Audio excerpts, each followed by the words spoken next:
मैं हूं आपके साथ आयुषी सिंह। आप लोग करते हैं आज की तमाम बड़ी खबरों की ओर।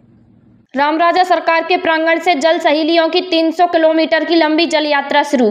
18 दिनों तक की जल सहेलियों की जल यात्रा का हुआ शुभारंभ। ओरछा रविवार को रामराजा सरकार के पावन स्थल बेतवा नदी के कंचना घाट से जल सहेलियों की जल यात्रा का भव्य शुभारंभ हुआ। इस यात्रा का उद्देश्य बुंदेलखंड में जल संरक्षण, भूजल पुनर्भरण और समुदाय को जल संकट के प्रति जागरूक करना है। निवाड़ी जिले के जिलाधिकारी लोकेश जांगीड़ ने हरी झंडी दिखाकर यात्रा को रवाना किया और जल सहेलियों को सफल यात्रा की शुभकामनाएं दी।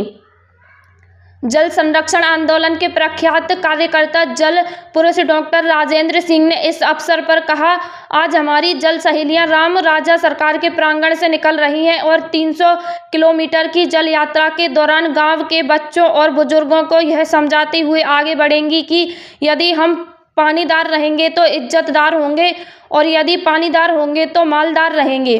उन्होंने राजस्थान के जल संकट का उदाहरण देते हुए कहा कि पहले वहां पानी की किल्लत के कारण लोग गांव से पलायन कर गए थे, लेकिन अब जल संरक्षण के प्रयासों से गांव के युवा वापस लौटने लगे हैं। जल संसाधन स्थायी समिति के सदस्य एवं जालौन गरोठा भोगनीपुर के सांसद नारायण दास अहिरवार ने कहा कि बुंदेलखंड में जल संकट गंभीर रूप ले चुका है। पहले यहाँ की नदियाँ 12मासी प्रवाहित होती थीं, झरने गिरते थे, लेकिन अब अधिकांश जल स्रोत सूख चुके हैं। खेतों की सिंचाई के लिए किसान वर्षा और नहरों पर निर्भर है। इस अवसर पर नगर परिषद ओरछा के अध्यक्ष शिशुपाल, उपाध्यक्ष अनिल यादव, क्षेत्रीय वरिष्ठ समाज सेवी, पत्रकार सहित हजारों जल सहेलियां उपस्थित रहीं।